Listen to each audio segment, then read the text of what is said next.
Okay. Well, hello everyone, and thank you for joining us for the first session of the day. We had a couple of beers with our breakfast. Sorry, it's a Brewers Association. And now we get to have our learning. So I would like to tell a story of I opened a restaurant in Lake Placid, New York in 1992 and needed to get a liquor license. And I remember going through the process of getting that liquor license. There was no phone number to call that I remember. There wasn't anybody that I could reach out to. There was a little bit of uncertainty about how I did that process and how I would be able to get my licensing. Not much online availability, all very paperwork heavy. And so I think about those days and fast forwarding to now when I'm able to pick up the phone, call the SLA, ask them questions, get answers, find out all the information I need. We are so incredibly lucky to be able to be working with the SLA in the format that they are now, because it provides us a lot of licensing information and permitting, being able to do different licenses, and really to be able to support our industry as a whole. It's huge, so we thank you very much for that, and thank you for your time and being here. You guys are incredibly busy, as we know, and the fact that you would take your time to come and answer questions for us is incredible, so thank you. Without further ado, I would like to introduce the chair of the SLA, Lily Fan, and Bill Crowley. So we'll let you take it away. Thank you. Good morning, everybody.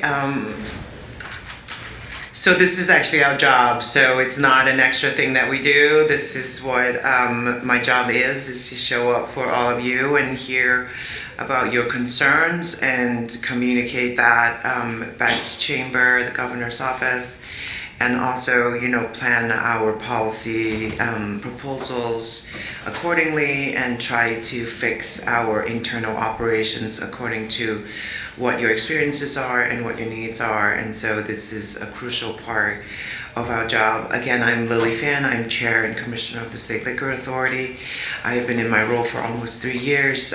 Before that, for 5 years, I was one of the part-time commissioners that voted on what we call full board, where disciplinary matters and licensing matters came up. Most of that work is on the retail level, and so I continue to learn about the manufacturing level and things that relates to your concerns and how you buy products and how you try to get your products out and how you relate to the wholesale tier and all of those things together.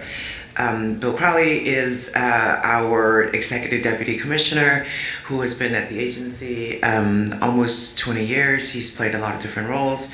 He was one of the architects behind the farm manufacturing bills that were drafted in around 2008 with then Chairman Rosen, and they did a lot of work and stakeholder meetings about that at the time. And so he really is the brains and has all the knowledge of our agency on the issues that concern your specific tier. Bill, I say to everybody, is the best lawyer I have at the agency. He really knows the ABC laws inside out, and has a really good analytical brain that is very helpful. So I'm here to do the easy part where I talk a lot and then he'll answer all your questions. We have Jay Kraft here as well, who is currently our Director of External Affairs. She does a lot more than that. She returned to our agency having worked at Ag and Markets and another licensing agency called the Department of State. And so we are grateful to have her back because she has a lot of expertise and knowledge, and it's also the background in ABC law. So, I've been in the job for 3 years. We continue to restructure and continue to push on operational excellence. I am obsessed with figuring out where we are with all the backlog, all the queues that exist within the agency. We've done a lot of work on the refunds unit. We've done a lot of work in the ATAP queue.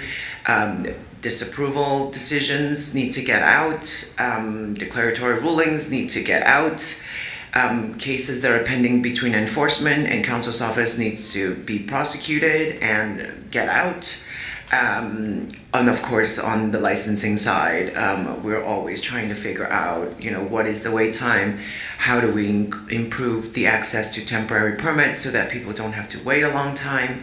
The checks and balances that happen between the temporary permit and the actual license, whether we, in between now, we have an extra step of enforcement, oversight and compliance checks, so that we know that people are operating properly before they get their actual license, and that's been working out well.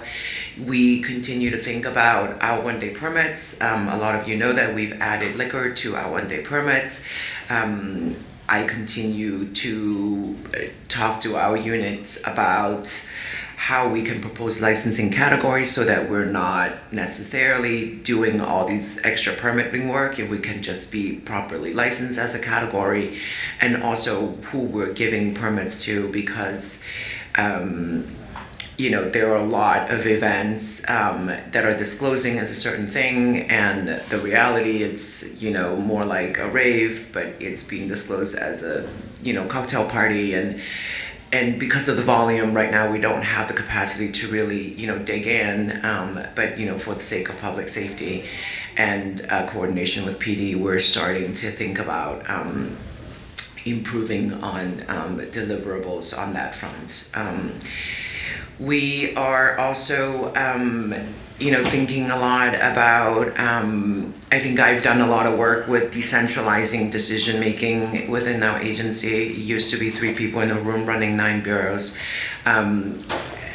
Now we are much more, I wouldn't say it's necessarily a faster process. I think it's more effective and we come out with a better product, but it certainly is more time consuming to have more people around the table and having discussions. Right now, one of the big things that's happening, and I'm sure a lot of you have a lot to say about it, is the World Cup coming up. There is a state level World Cup czar, there's a city level World Cup czar. Everybody's talking about what are we going to do about the World Cup and how we can effectively bring in as much economic activity as possible for all of our licensees. And so we are balancing public safety with access, and and a lot of other things come up. We've had asked about relaxing tight house because of the World Cup. People come up with all kinds of excuses to try to effect the change that they want, and so we are as a team working in close coordination with Chamber on those issues. So I'm sure there's a lot on your mind, and we are happy to hear about your concerns.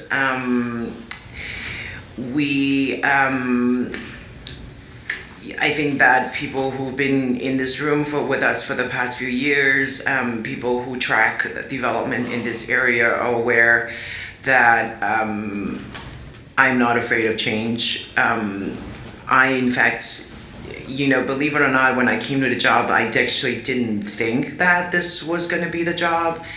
I thought that I was coming in to fix the backlog. That really was the main focus, and what from full board I saw, the wait times, and also just some of the quality control issues, like that we as an agency were making certain mistakes, because those are the things that become apparent when you're voting on full board is, wow, like these people really got screwed. And so I thought my job was to fix the operational defects. What we found was, sort of a deep-seated issue with the relationship among the tiers, and how distribution is getting out or not getting out, and who really has control and who really has say over stagnant, non-change. There are a lot of people that spend a lot of money in Albany to make sure things stay the way they are, and I have taking it on that, it's my job to provide the technical support and try to organize the coalition to form the resistance to make sure that the manufacturers and the retailers are benefiting the most, and therefore alcohol becomes affordable and safe for the consumer. With that in mind, I take from the work from the people that are before me. I didn't come up with a lot of these things. We very thankfully, when I came to the job, the governor is much more open to change. That's item number one. Senator Skoufis was already fighting this battle alone by himself in the Senate. Not a lot of people were listening to him, but he certainly had all his. I think his main approach is it's something to be respected, and so I was like, wow, he seems to know what he's talking about. Let's dig deeper. We very luckily on the assembly side, the same year I came on, there was a change in the chair, and that was completely unexpected. There was movement on the labor committee. There was a prior person who was not as interested in change as Assemblymember Serpy, who came on board. And every summer we would go see him when we go to the state fair, or we would visit him, and he's always oh, let's not do anything, and then he was just texting me today, oh, when do we think about this? So he does move, and he does take a lot of input from stakeholders like yourselves, and he is always, as much as he says he's not, ultimately always interested in doing something in this area. And so we're very, very lucky to have him. And over the past few years, we have made some changes. Perhaps not a lot that's in the beer area. We've done direct shipping, which is a really, really big change, direct shipping to consumer of cider and distilled products. We last week also participated in a press conference where we announced that our retail to retail sales pass, which is allowing restaurants to buy a very limited number of bottles from liquor stores. And usually when a bill gets passed and put into place, it's sort of only a negotiated minor version of what the original vision was. But we are proud that we've been able to effect even really small changes, because it's like an onion where we're slowly peeling it back and slowly trying to allow the manufacturers to have more control over the destiny of their products. And so we're lucky to be working with this governor who has a really open-minded team. Senator Skoufis again, Assemblymember Serpy, and really the legislature on both sides are much more reasonable and much more willing to go against what some of the big corporate would want. Our power is numbers. Our power is bonding together all the stakeholders and trying to figure out what are the right policies, what are the constitutional methods to try to get New York products out. So you'll hear more from Jade about this. We plan to do a New York products forum where we get the top tier and the bottom tier together and really connect the dots and really try to figure out, what are some of the strategies? How do we get New York craft beer, New York made products into New York restaurants? Because we know for a fact that 60% of what anyone buys from a grocery store or a liquor store, it's coming from having tasted it at a restaurant. And so if we don't sell our own products, what are we doing? I travel around, Colorado, Vermont, North Carolina, they all have a really, really strong craft beer culture. It's sometimes tied to outdoor sporting, and I do think that there's a huge opportunity for New York to step into those shadows and figure out how we can continue to push drink locally. So that is probably going to come up. It's a really exciting event for us. We really hope to bring all the different manufacturing wholesalers and all the different restaurant groups, as many people as we can accommodate into one room and really have an open conversation about it. So, we are also, we do a lot of work on tracking pricing. New York beer prices are actually very healthy, so that's not something that I'm concerned about. We are much more concerned about affordability on the wine and liquor side, to be honest. So beer, we feel like it's we're as low as it can go, thanks to all of you. And as a result of that, we do, I guess connected to that is that, however, we do see that there are beer distributional problems, that there are certain restrictions in ability to get certain beer in certain parts of the state. And as a result, this budget, we controversially proposed to reopen the C license category, and that's been getting a lot of pushback. To the C license holders, I respectfully say that their angle is anti-competition, and my job is to level the playing field. So we're not going to agree. And to the extent that none of those licenses have been issued since 1960, I do think that there should be other people who are allowed into that market. That it shouldn't be a 4-generation monopoly on all fronts, and that more redemption centers in 25% of the New York counties that don't even have one C license, it's a healthy thing for sustainability movement in the state.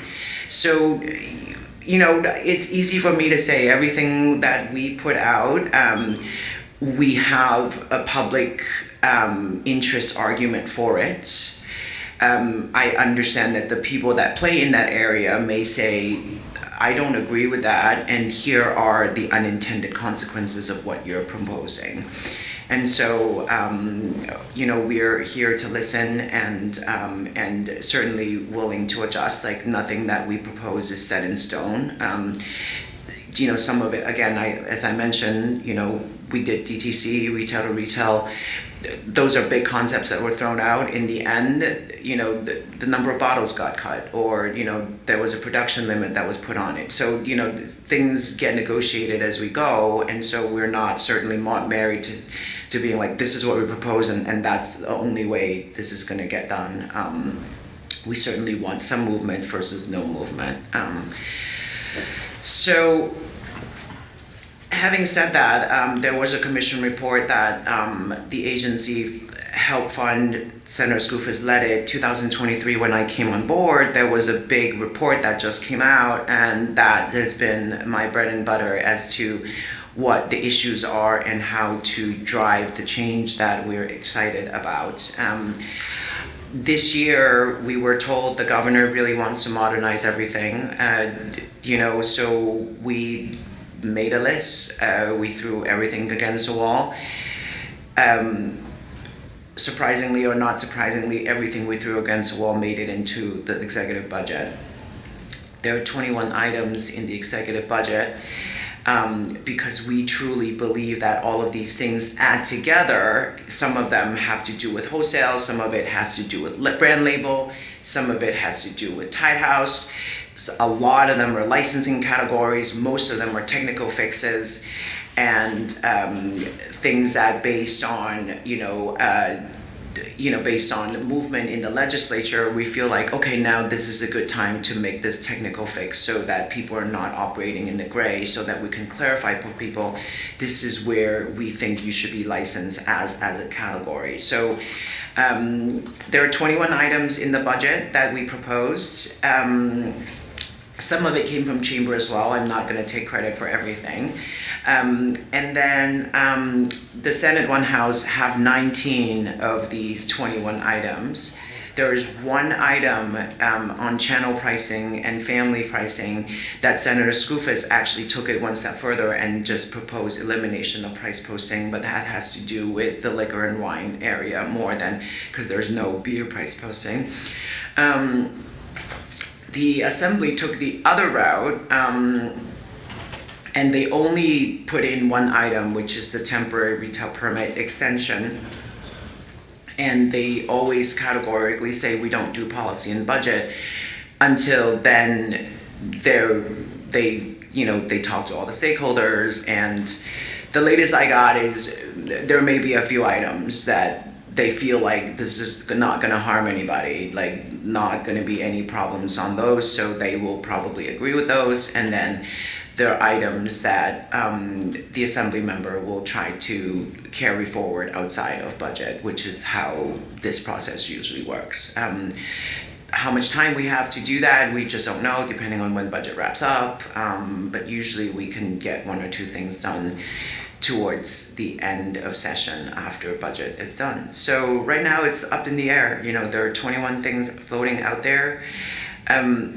I could run through them. I don't want to bore you guys to tears. I can only talk about the ones that are beer related. What do you guys want me to do?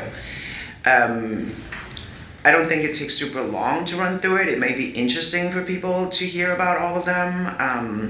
Because even if I think they have nothing to do with beer, in the end, like changing a licensing category may have something to do with beer. So what do you guys want me to do?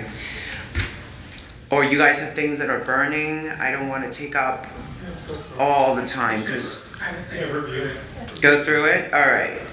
So first item I mentioned, temporary retail permit, is an extender and liquidator's permit. That's just basically continuing on, and people love to do extenders because I don't know. I think it's more lobbying money. I mean, yeah, Kate and Amy didn't tell me.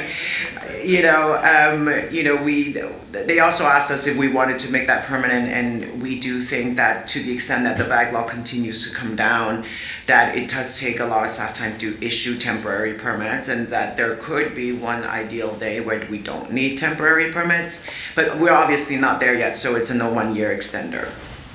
And that would probably pass because all three-way has an agreement on that. That's the only item. The second item is credit purchases on temporary permit. This is not requiring wholesalers to extend credit, but it's related to what I just said. There are a lot of people. Last year we issued 7,600 temporary permits. Like, that's becoming a really healthy body of businesses that are operating under a temp. And this would allow wholesalers to extend 30-day credit to people that are operating on a temp. It's not a requirement, it's an option. So if people have a track record with them and have an extra temp at a new location, presumably now they can also buy on credit. And they have talked to us, the wholesalers are adamantly against this until we really talk the numbers. The risk is very limited. They're like, well, what if people get a temp, then they owe us a bunch of money and then they don't get their actual license? And I'm like, I can tell you that on less than 0.1% of the people don't actually get their license. So you tell me whether that really is a risk to really go against this, when what it does do is open the opportunity to sell to 7,500 new businesses on credit. So the next one is brand labeled. We stole this from the OCM law, that we do see from a public safety standpoint that there are malt drinks and alcoholic products right now that are being sold in grocery store that mirror brands that specifically cater to children. I'm focused on children. Like, I'm talking about candy brands. There's some feedback that's coming back that's like, oh, well, we wouldn't want them to cater to teens either. I am not really focused on teens because I think that gets into a messy category. Like, things like, I have a 10-year-old, so I know that he's not a teenager, but I know that, like, if he's reading something that's more advanced, like, like a Demon Slayer or, South Park, or, any kind of adult cartoon brand, like I'm not really concerned about those. Like that's, like Simpsons or whatever, like that's kind of in the middle of it. Like I'm talking about candy brands, like things that are really specifically meant for children. We know Warheads has a malt drink. Sour Patch Kids was being used to make like cannabis products and things like that. So I'm more focused on like things that children can recognize. And we don't think there's a huge reach. It's not like, I think that there are wineries that are like, but we have this cartoon or we have this animal, and that's not what we mean. Like, we're not concerned about getting involved in the graphic designing of the craft beer, and I totally appreciate the variety and the beauty in the can design, and we are not trying to get involved in that. It's really just like if you're taking from or actually the same brand as a candy brand that's out there, like a Calgary or chocolate brand, then it wouldn't be approved. The third one, we got this from you guys, which is the beer wholesale license term extension, that it will go from 1 to 3 years, and that when you renew, will move to the fall based on a request. And these are, this is why having come here for a few years actually pays off, right? We got that directly from people that are in this room. And so we hope we can deliver that, and we hope that the Assembly will come on board with that. The next one is channel pricing, which is, again, not super relevant to the beer industry, but it's really about allowing restaurants to showcase New York-made products. That's really the goal. The wine manufacturers ask us to try to do this, and the wholesalers support this, is to basically allow restaurants to buy at bulk discounts. Like that's kind of what it comes down to. And also allowing family pricing so that you can mix and match for the purpose of bulk discount. Grey Goose, citrus and original and bubblegum, you can get 20 cases of each and qualify for the 60 case discount. So Senator Skoufis took this one step further, and he proposed complete elimination of price posting as a concept. He keeps, I believe, the no unfair competition, like no, price gouging and things like that. But, so the fairness piece of it is still in there, but him and I really do both believe in free market, but that's because we don't actually run this business. Like we're not going to be, to the extent that prices will then adjust, and you may go up first and go back down, and then there will be years of adjustments, to be honest, in the free market, and we certainly don't have to brace for that. And I do realize that for business owners, they have to worry about that, because like next year prices could have gone up first before it adjusts down. But he spent a lot of time looking at these studies, and we know that the general trend is that it comes down. He said at a press conference the other day that when the states start removing price posting, it either goes down 2 to 3 to 4%, or there are some states that it goes down 20 to 30%. And that's mainly because it's mainly that amount of money is coming from the wholesale tier and not the manufacturers. So we're trying, so there's no expectation that you guys will change your prices, right? That's not the goal here. The goal is for the middle tier to try to, suffer, sort of the break of the prices. The next one is direct-to-consumer shipping enforcement, which it's a really big concept. We are continuing to work on that as we hear feedback from industry stakeholders. This is really a follow-up to the DTC bill that we did, and at the time, the legislators on the floor were like, well, who's enforcing this? So here it is. This is our answer to how are we actually going to enforce this and have oversight over shipping.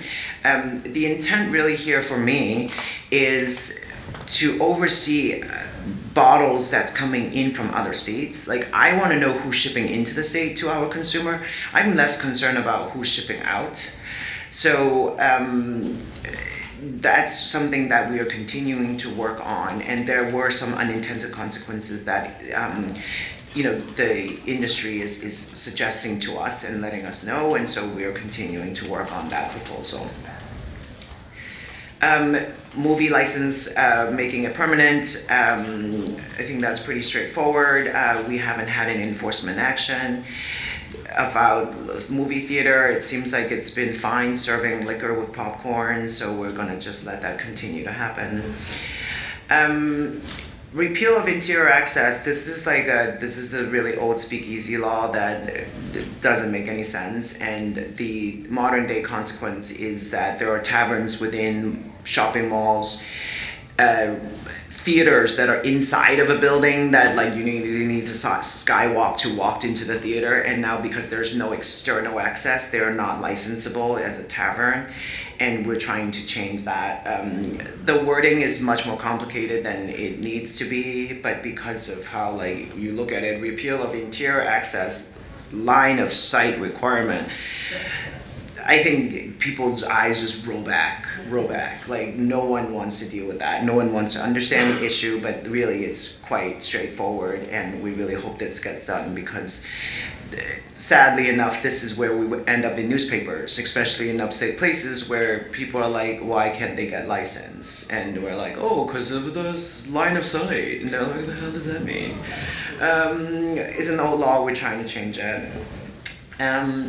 Lowering food standard for hotels, this is just, as it sounds, not every hotel has a restaurant. A lot of them can do continental breakfast. They don't always have a full kitchen, and so we want to lower the food standard so that they don't need to have a full kitchen to be licensed to get a hotel license and do room service. So that's what that is. Parity for micro manufacturing and farm manufacturing. This, it's something that, we thought we learned from this room. When we come here, people talk to us about the fact that they can't print t-shirts, sell souvenir when you're a micro. So we feel like we should fix that and allow people to sell t-shirts and souvenir and bring them, and the way to, when we think about adjusting the law, we always try to compare with something else. Like often, in other things that we do, for example, like DTC, it was about parity with wine. Everything they do is always about parity with something else because that's a baseline. And so the easiest way to propose this was to allow the micro to become parity with farm, which I know that have, it driven sort of emotional consequences in this room and in the room for the Distillers Guild, where people feel like, but we've had all these other requirements and they haven't. So we do think that t-shirts and souvenir is not really a place of dispute. We do think that selling New York label products for everybody is a good thing. And so the ultimate question is about the branch offices, and we can go into more detail about that if you guys are interested in talking further about that issue. Let me just get through the rest of it and we can go back to that. Banning wholesaler fees. This was a bill that existed in the world. Senator Skoufis wrote this bill. It would, I don't have a big ego. It wouldn't have occurred to me to say that I should have approval rights or that the agencies should have a determining right, but that's what Chamber actually came up with. We wanted to just ban wholesale fees, even though we do know that what would happen from that is that bottle prices will get adjusted up. But that, again, we believe in free market, and that introducing competition in any way will be really good, and that it would allow smaller wholesalers to maybe pick up and try to, come in and compete in the New York market. So we wanted to ban wholesale fees, and the amendment that was proposed to us is that the SLA could have the discretion to issue regulation that authorizes certain fees. And we are excited about that because right now it's a black box what the fees are. when we ask in an open meeting what are the fees, can you list them, can you disclose them, the wholesaler's response is, because we're both sitting here, it would be anti-competition. We would then be considered colluding, and so that's why we can't tell you anything about our fees. It's a very frustrating conversation, and this would really open up the can of worms and really try to see like what is justified, what's not justified. And I will not tell you that I don't, I do understand their fees. Their surcharges, like every area of law, every area of business, there are fees, right? Restaurants charge fees, but I do think that when the fees add up to be more than the cost of the bottle, that's when it becomes a problem. We had the retail to retail press conference, as I mentioned. Multiple business owners came up and said, if I buy a bottle from a liquor store, it's $12. When I order it from the wholesaler, it's $12 plus all of these different fees. By the time that comes down, it's $24. So it's double the price of a bottle. And so this is a real problem. And we're just continuing to try to address it and peel it away in different ways. The next one is a Tide House proposal. We've had a lot of requests from the industry, like people who own wineries in Europe that want to invest in a New York restaurant, brands that are in a family of conglomerate that have brands that maybe is not related to alcohol, but because in the family there is an alcohol producer, they therefore cannot, under the other brands, run a food and beverage. So that's it's sort of a much bigger corporate issue that we're always dealing with as an agency. And a few years ago, we did a declaratory ruling for Amazon where the board voted that even though Amazon own Whole Foods and sell beer at the Whole Foods, that Amazon Prime would be allowed to do TV commercials that are relating to beer when they broadcast NFL games. I mean, this was an actual case. This was an actual request that the full board felt like there are enough ethical walls within the Amazon conglomerate to keep those separate, as long as we could say that if a beer is buying ad space, that they then don't get access to the shelf space, right? So those are the issues that we're thinking about when we started proposing something, and in this scenario, we suggested that if it's 100% ownership, and that we would allow branded experiences.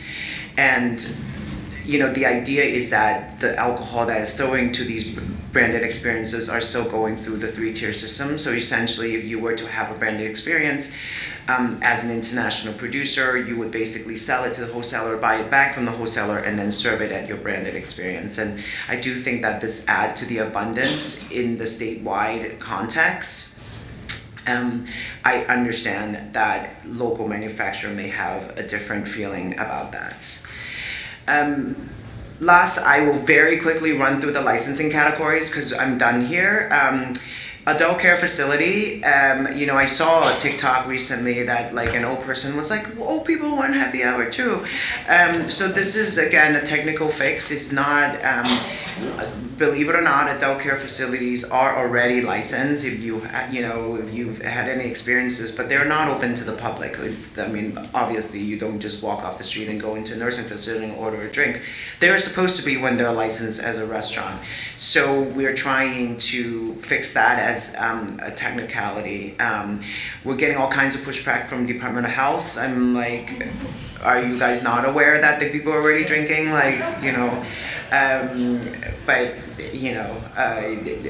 People have, their standard responses on a lot of things. If you try to tell them alcohol should go to old people, they're like, no. Airport lounges, again, this is another technical fix. As you guys know, airport lounges already serve a lot of alcohol. I have brought my children up to places, and they're telling me, you gotta have this purple credit card to come in. And my kids are like, why are you only trying to go in? I'm so embarrassed. But the truth is that they're not open to the public, even though they're supposed to be. They're supposed to let you pay a fee to go in. Anybody who have experience would know that that's not really the case. So we're trying to fix that. We're trying to license them as airport lounges. And we didn't propose unlimited drinks because we ultimately wear the temperance hat. But however, there are, I think the Senate proposal does now say that we would like to allow unlimited drinks if the airport lounges, and we're not offended by it. It's fine, get wasted, get on the plane. We just don't want to be the ones proposing it. And so it's a fine balance. We again, this is stuff that we have debates. I mean, we would go on half hour with unlimited drinks. I mean, this is, to some extent, that's a fun part of our job. That we get to debate what people would want and try to pretend to be a flight customer. Cafe license, this is just a fix so that cafes, as you would think of a cafe, a daytime cafe, so that they don't have to disclose as a tavern, because they're not a tavern, they're a cafe. So that's what that is. Higher education, this is really following in what the governor really wants to do, which is promote education in producing alcohol in, hospitality industry. And Cornell has a carve out, and it's been working really well. And so we just want to license a lot of higher education campuses so that they can do alcohol education without, having to come for permits. And also this will actually help our permits queue, because graduation, speakers, Parents Weekend, they're always applying for all kinds of permits, and that's like thousands of them. And we decided that maybe if there's a way to just license the entire campus and allow the administrators to oversee sell to minor issues, we're pretty confident that campuses will be able to handle that, given their insurance liabilities and their obligation to their students. Hotel concessionaire, this is another hotel related item, and this is basically allowing sundry shops to sell bottles to go to overnight guests only, and it's exactly that. There are a heightened ATAP requirement, because we know that young sports teams do stay at these small hotels and may want access, but they need to have an overnight key, they need to have an ID in order to buy a bottle, and there's no limitation of where they have to consume the bottle. Early morning sports bar, this has lately become a really big part of our work. The London Bills game, the hockey game that the US played, it became a patriotic argument to me to relax early service hours during a blizzard. So we had proposed this actually last year. We should have pushed a little harder last year to get this passed, and then we wouldn't have had the fire drill. But this would allow businesses to allow for early morning hours, which is a permit that exists now, but it's not actually available in Metro New York. So this would allow everybody that if they have this permit, it will run concurrently with your license, and that you can serve earlier, starting from 7 to 8 during weekdays and 7 to 10 on Sundays. I already talked about the C license. It's my position, our position, that it's only fair that we reopen this category. We'll see where it lands. And then the last but not least is the Dine and Dance license. There's been a lot of talk that the SLA is against dancing. It's heartbreaking, because I come from a background of musical theater production. It's just, personally offensive to say that I'm against dancing. So we've done what we can to try to address that. We're trying to create a hybrid license so that restaurants can be a restaurant, during the daytime, and then when they need to change it into a dance entertainment establishment, as long as you fully disclose it to your locality, we are okay with that. And that is our way of saying we will not have oversight, but I think it's being interpreted as you are actually trying to control dancing more now by proposing this. I mean, it's again, it's what your intent is and how it's being read back, and so we will see where that lends as well. The governor certainly is supportive of dancing and all forms of live entertainment, and we're on the same train as far as trying to meet the standards of the New York City cabaret law that has recently been removed. All right, with that said, we're happy to hear your questions, concerns. A question about the license, the brand label changes, or the kind of cleaning that up. You mentioned specifically you're concerned about things that would appeal to really young kids, and you kind of said candy as an example, but not thinking that a cartoon or comic book sort of look would have that same appeal. The SLA already has brand label, the authority to reject brand labels. Mm-hmm. So doesn't that power already lie with that approval process? Like why single out this one thing and say we're deciding this one thing is not okay? I don't know what you can do it, so I'm just curious that because it already can be rejected for, I'm assuming, reasons that are either defined or not defined. I don't know if the reasons why a brand label can be rejected are currently defined at all. Yeah, I think it may be really just to be instructed to our own staff of what baseline they can use to reject something, right? Okay. So when I read what was in there, there weren't like a lot of definitions about what appeals to children means. So would that be something that would be further defined? Yeah, we would have regulations to do that. Okay. That's the way it seemed very generic, right? Or very general. And there's a case that was lost, I think it was a Court of Appeals case, maybe 2 decades ago, it's called like that for Rob, maybe, they Yep. got the name wrong. Remember these we promised. That kind of limited what we can do, so this is an attempt to change that, right? Stage one registration and approval process. Right, but that's probably because of the volume, right? I would imagine that the amount of all of our breweries making so many beers, it's a lot of paperwork that goes through there. Yeah, I was just curious about how that would be defined. Right, And we don't why expect it to one slow thing- anything down. This is Whenever you gonna have be- a judgment call, right, then you worry about how someone would exercise that judgment Right. versus another person in the same office who might exercise judgment differently. Right. But rejecting a label is something that we would most likely send to the board if this passes. This would be a decision that they would make. They're the ones that make policy for the agency, not us at the staff level, so you shouldn't be getting a different answer. Okay, thank you. yes. Could you explain the purchase of alcohol for the restaurant, like 6 bottles, and do you have to have record keeping with that? So it's 6 bottles per week. We have an advisory, 2026-3, that further explains it. There's also FAQs on our website. I would highlight 2 points from there. How we define a bottle, it's 1 SKU. So if it's 1 item in the receipt, it's considered 1 bottle. Meaning that if you buy a 24-pack, that's 1 bottle. Because the only way I can do enforcement is look at the receipt, right? So if something is coming packaged as 2 bottles in one, but it's 1 scan, that's 1 bottle. On the other hand, 6 bottles per week, when we look at compliance, we're gonna look at it over a calendar year. So enforcement is really not gonna start until a year from now. And if I'm getting a complaint about someone, this person is not buying it all from the wholesaler, I'm gonna go look at the receipts and I'm gonna add it up and make sure that I'm not buying more than 312 bottles over a year. 312 items over a year.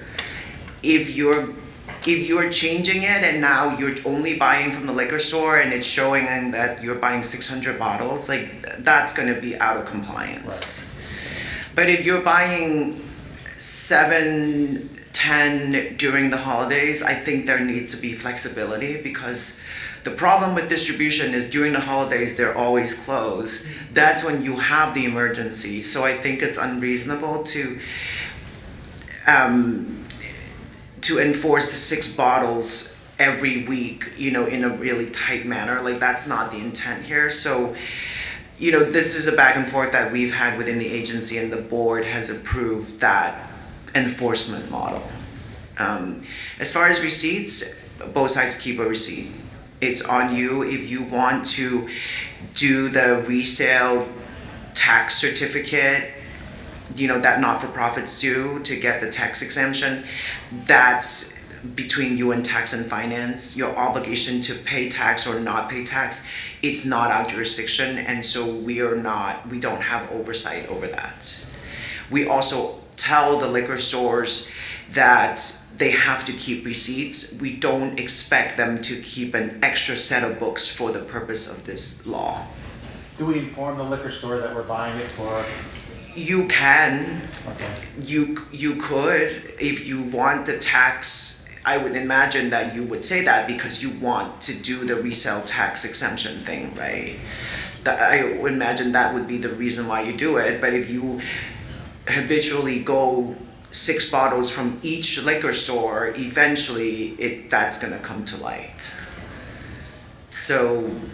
Thank you, because you go buy 1 bottle of Jameson from a thing for $18, and the distributor charges you almost $30 for just 1 bottle that lasts you a month. It's like. Well, exactly. So,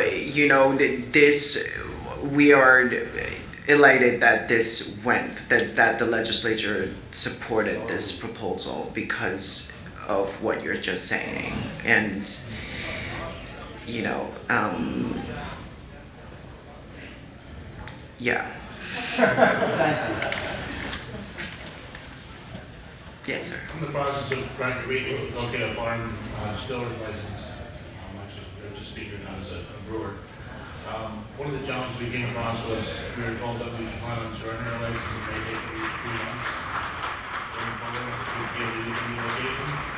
That would kill my business. I've talked to folks at the company about it, and spoke to Michael upstairs today about it. If I could get temporary manufacturer's license within a month as a new startup, as a current manufacturer, 3 months I think is excessive.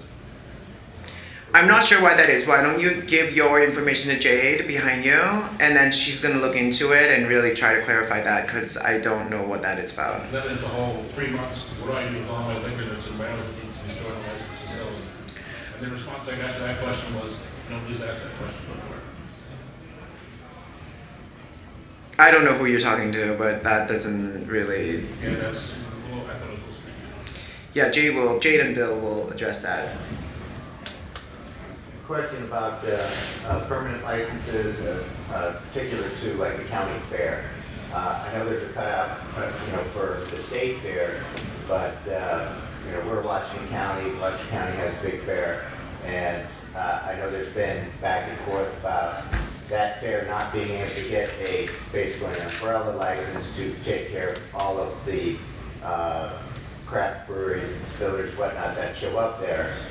So it's creating a lot of paperwork for you because we're there 7 days, so we have to get 7 permits just for us.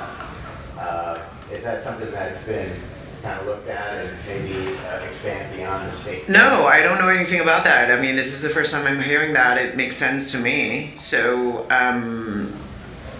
you guys should get a bill drafted to include county fairs to get parity to the state fair.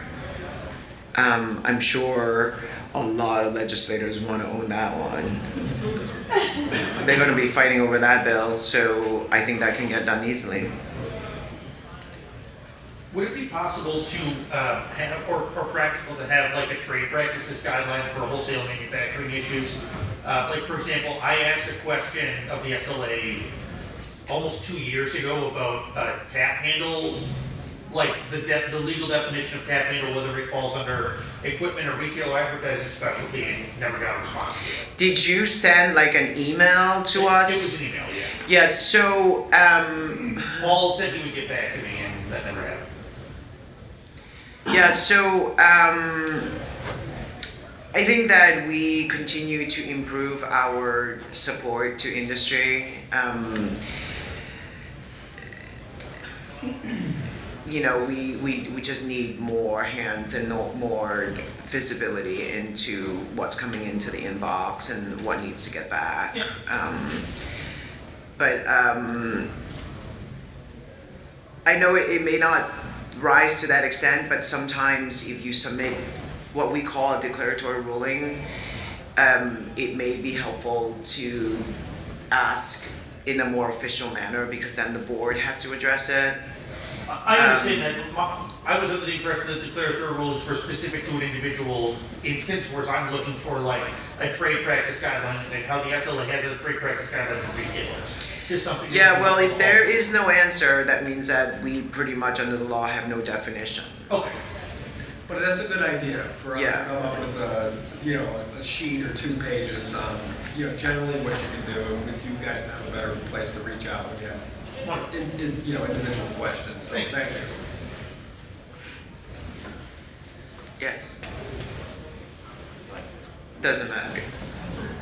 As a wholesaler, I want to kind of hear a little bit about this reopening the C license category, and just kind of like what the pushback is with current C license holders, other than like the obvious argument that I can see would be that it devalues their initial investment that they had to purchase the existing license at whatever markup it is. Is there is there something else that they're? No, I it's would love to have a. It's just that. no, it's just that. I mean, it's anti-competition. There's other arguments like they don't sell minors, they don't cost drug driving. These are the- Yeah, I they mean don't take all that that they. seriously. Yeah, I mean they. Where else is it not sold? Yeah, There's no data. Okay, yeah. all right, I was just curious what their arguments were. No, the argument is anti-competition. And in Albany, sadly, that works, right? So, like, you would think that the association would take the position that more members is good, but they don't. They're happy with just having 15 people. So, we certainly see the benefit of having a lot more redemption centers. Like, that's really the sustainability argument that would be really helpful.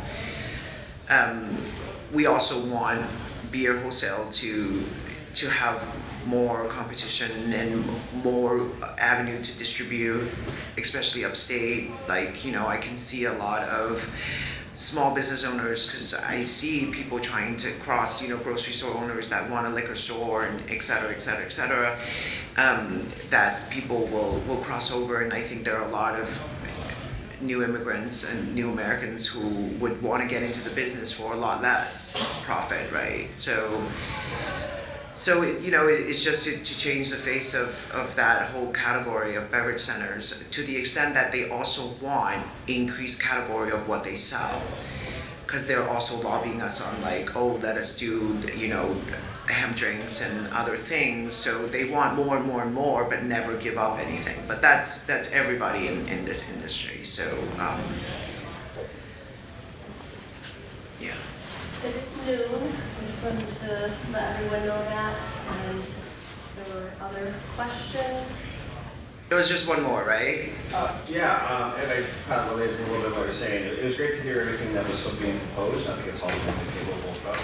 No mention of wine and liquor in grocery stores. Is that after discussion, or it's not really much going on there right now? So that is not in the budget conversation right now. We do see that and a lot of other redistribution issues that are sort of all tied in together. The governor is not proposing that right now. I know that the legislature wanted the wine and grocery store in their one house, and ultimately I imagine it didn't make it because it's not there. So will it come up again? It may. I mean, the coalition that wants it, certainly it's active and well-funded and hope to get somewhere. But I think there are other pieces of the conversation that will go into it, including non-alc products, hemp drinks, THC drinks, RTDs. All of that is going to sort of come to the surface at the same time, in my opinion. And yeah, so I don't know how the conversation is going to go and who's ultimately mediating that negotiation. I don't know who will do that. Yeah, I worry for that person, but. We're gonna talk about it more at the member meeting too, so that will be a topic of discussion. Yeah, so there are a lot of moving pieces, obviously. Like there's a lot of different opinion, and sadly, the consumer is not part of that conversation as of yet, right? So we'll see where it lands. We're not. We know a lot about it. It's not on the list as of right now, which I think for you guys it's a win because I know where you guys stand on that. So. Did you guys have a question? Fred, you want to? Yeah, I just have a comment, which the fees, if your distributor may not, where you're not going to like this comment, but when the fees, when you can add an oil surcharge or a picking fee, et cetera, breweries are under unprecedented financial pressure and tariffs, labor, everything. And our costs are going up much more than the wholesalers, and so I applaud your stance on this, because if it's a free market and their gas goes up and they've got to raise their prices, and we all raise together. What happens when they can do it secretly is that we're not holding all these price increases, the market's not moving, and as a result, they're covering their costs, but we're not covering ours. So, right. I think that the transparency is a really good thing. Yeah, thank you. I appreciate that. I think that.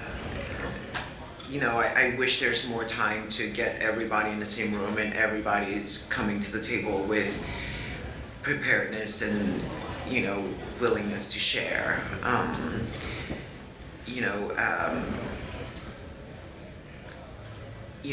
If you talk to wholesalers, I'm like, well, let's just play a game, like under what circumstance would alcohol prices come down, and they basically say never. I'm like, but what if like tariffs go away, interest rates, like the US dollar is really strong, I don't know, interest rates come down, any economic drive, right, that you think should drive something cost down, like they don't have those. They're not in the real world economically. They're just like this, it's like rent always goes up, but that's not realistic because housing demand is always going up, presumably that there's more population all the time, and that's not even necessarily true, but presumably in New York it's going up. But like the demand for alcohol is going down, like we all know that for a fact, and there are other competing elements that are coming in, so how come alcohol prices are not being adjusted to meet that mark? And I continue to have questions about that.